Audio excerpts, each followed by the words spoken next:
Hello everybody, welcome back to HardReset.Info channel. In today's video, I'll show you the overview of the router settings on your STARLINK.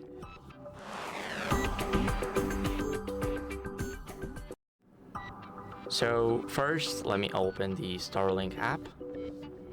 And now go over to settings right here. Now here we have the router settings, as you guys can see. But keep in mind that I'm not connected to the internet, so I won't be able to change everything. But let me try. Here we have the networks. The first one is the STARLINK. And here, as you guys can see, we need to be signed in to edit those settings.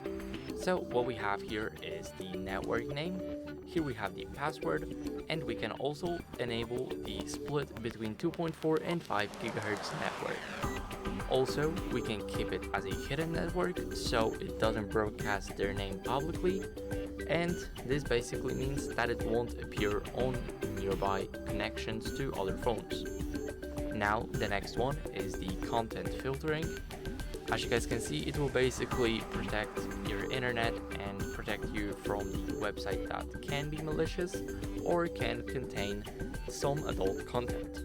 So here we can change it to no filtering, malware and adult content.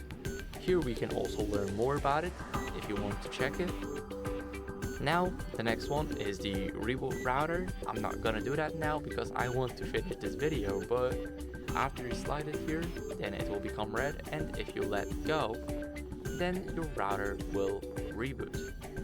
Now, going on to advanced settings, here we have a custom DNS, which is the domain name system server. And here it will allow us to specify our IPv4 and v6 addresses, and we can also use one or more the alternate DNSs, such as Cloudflare, Google, and much more. Now, the next one is a bypass mode. It basically disables the entire router, and this requires, as you guys can see here, the separate STARLINK or a third-party router to work. So now here we have a factory reset. We will need to do it physically, we cannot do it through the app. First, we need to take a paper clip, something like that. Then simply, as you guys can see here, we'll have a back of the router and we will have a little button here. So we need to press it once and then it will factory reset back to default. So this is the overview of those settings. Thank you guys for watching. Make sure to leave a like, subscribe, and see you next time. Bye.